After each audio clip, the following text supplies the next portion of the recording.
Looking forward to 2013 in Harrisburg, next on Behind the Headlines. This is Behind the Headlines, with behind-the-scenes analysis on issues affecting Pennsylvanians, sponsored by the Susquehanna Valley Center for Public Policy. Now, here's your host.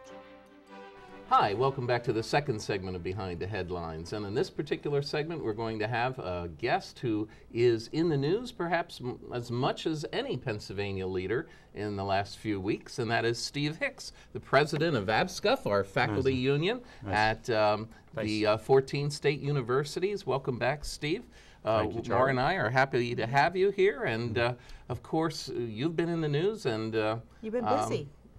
Yeah. Because of course, the ongoing negotiations that the Commonwealth of Pennsylvania has been having with APSCUF and all the faculty in the 14 state universities, Millersville, Shippensburg, Edinburgh, Kutztown, and so forth.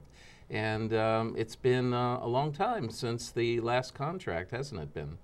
Expired in June 30th of 2011, so we're going on 18 months without a contract. Okay. And we find, how are the negotiations going at present? Well, of course, that's a question that has put us in the news quite a bit. They are not particularly quick. We've been 18 months without a contract. Next time we go to the table, which is next week, we'll officially, I think we're going to have a cake because it'll be our 2-year anniversary at the table. So we've been grinding at this quite a bit. Let me just say about being in the news, you always kind of like being in the news. I mean, it is, I have staff people who work at that, but it is disheartening that strike talk and contract talk is the time when we really do get in the news, when, we serve 115,000 students, as you know, across the Commonwealth. We have graduates who've been governor, who are Pro Bowl football players, who are best-selling novelists. Probably a plurality of the school teachers in your school district are our graduates. I mean, we do a quality job with education, and I wish we made more news about items like that instead of collective bargaining. But higher education is very much in the flux right now, and that's part of the reason we're at the table for so long and the issues are so complex. Because even in the wider realm, people are talking about what should be taught and how it should be taught. I mean, the governor has just had a commission, and they spent 6 months going around talking to people about what we should be doing in terms of post-secondary education, and also talking a lot about delivery. And those have been central issues in the negotiations. Are we going to pay people a decent wage for being in the classroom, and who's going to be in the classroom with our students? What kind of quality education are they going to receive? And how much are we going to use distance education, and what sort of controls are we going to have on it? And on all of it, there's always a question in the back of our minds, both as a labor union as well as with an association worried about quality education, how large are those classes going to be? So those are all big issues that, I don't think we're going to resolve, with any closure at the table, but they're all on the table that we're trying to work out, and those are central to what we're working on, and that's why it's taken so long, because the two sides obviously aren't going to agree right off the top about most of those things, and trying to find a comfortable middle ground is not an easy thing to do. Well, I think it's important to point out that, as you said, you've been at this for 18 months, but the word strike has just come up recently. I mean, this was really sort of a last, you've been patient, I think you would be fair to say. What exactly are the thoughts right now on a strike? Well, I think strike to a labor union is the big leverage you have at the table. Clearly, you don't want to use it until you really have to. I think you're bringing up the notion that we've just taken a strike authorization vote right before Thanksgiving. We had a 95% yes vote from our membership, which felt really good to the leadership about the support we have on the issues. One big difference here from our past history is we took this vote much later in the process than we've ever done it before. We usually take it as a pro forma vote as we begin.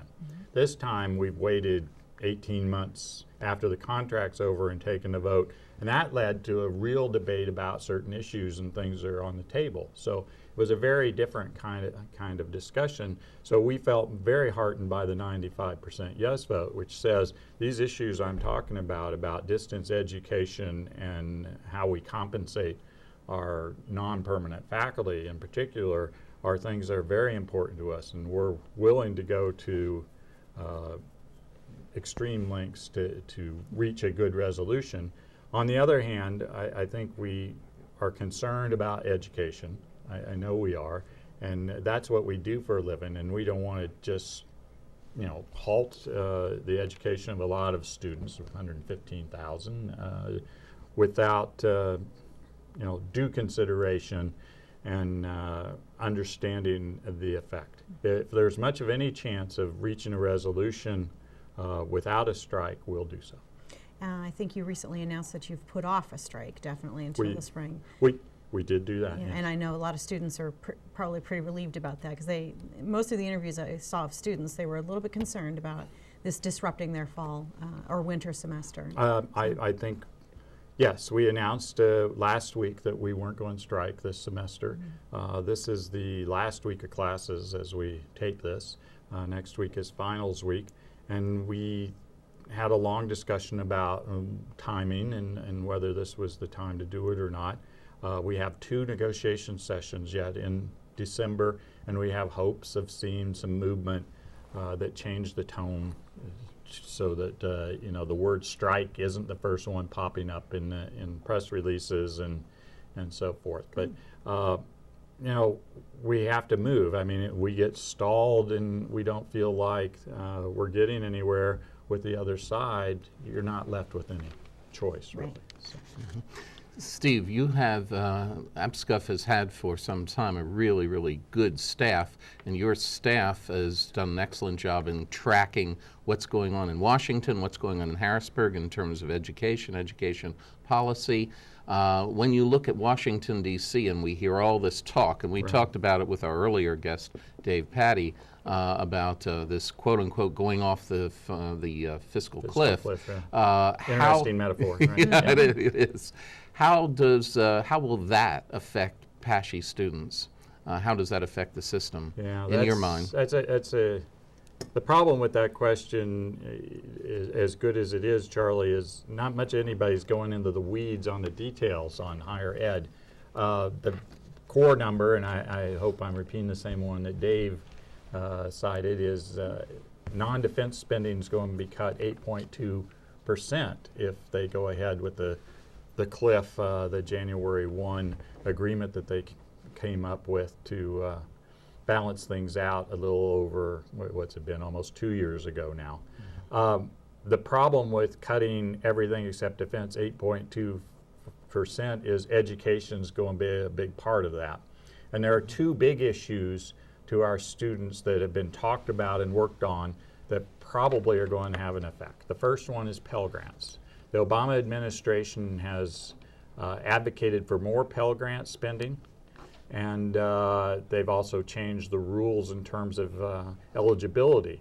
And so I know our students have felt the pinch on eligibility, but they've been happy to get a little bit more money. Clearly, if there's an 8.2% cut, you worry that Pell Grants will be part of what's on the table in terms of that. The second thing is, I hope you remember last summer, there was long discussion about interest on student loans.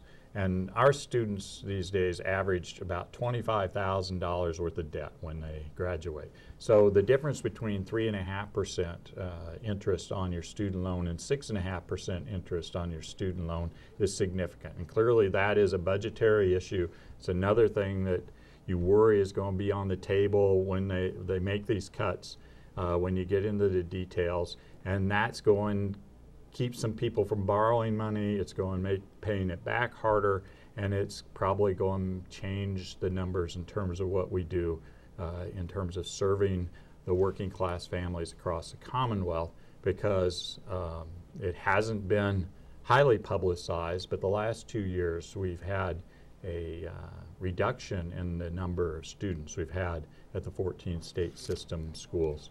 And that in part has had to do with Pell Grant eligibility. So those things, as you know, there's a big distinction in higher ed between what comes out of the state capitol and what comes out of DC. But you know, the DC stuff is just so huge.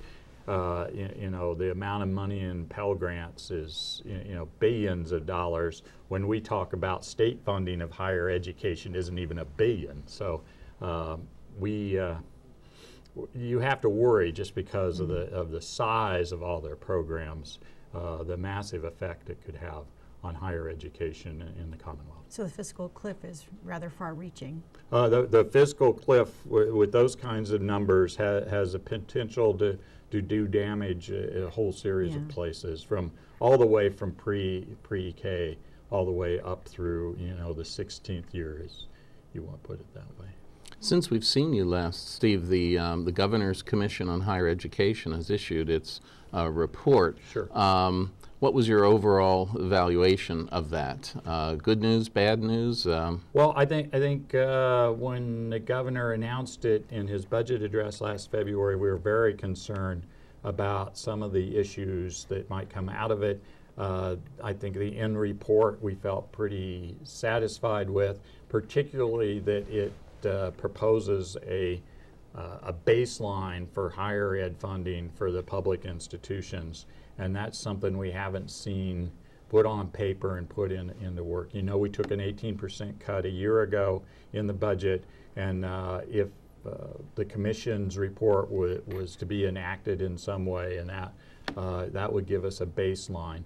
It also gives us the potential for having more funding through performance measures, and of course those aren't defined or anything. So, but you know, the state system's been doing performance funding for over a decade. We're on our third iteration of it. We're used to doing performance funding, so we're pretty comfortable with that kind of mechanism. And it probably isn't something that, you know, it's going to scare us to get involved in performance funding. Obviously, the devil's in the details, and we want to make sure that it really is quality education that comes out of those kinds of performance measures. But I don't think there's anything that looked like it was going to ruin public education in the Commonwealth.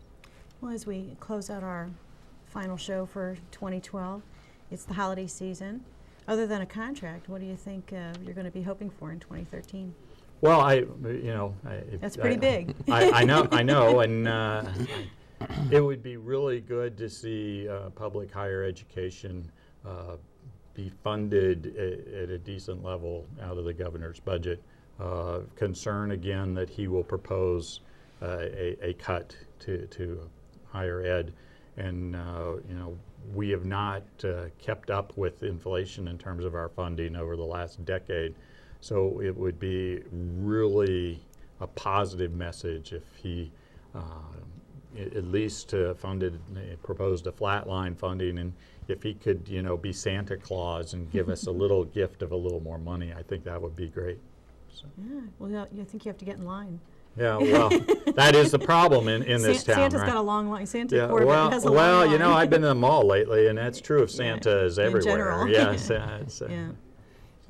So as we close this segment, is the Chancellor in regular contact with you?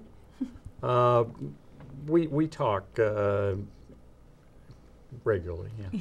That's good. That's right. good. The people of Pennsylvania probably would rest assured that the Chancellor is calling and is. Hey, this is a modern. Is involved. It's not calls anymore. They're it's texting. text. Oh, you're texting text one and another. email frequently. Okay. Yeah. All right. Well, thank you, It's Steve, contact. for being Thank you. with us. We Right. really appreciate it. All right. And we'll be back again next week with a brand new edition of Behind the Headlines. Maura and I will see you then.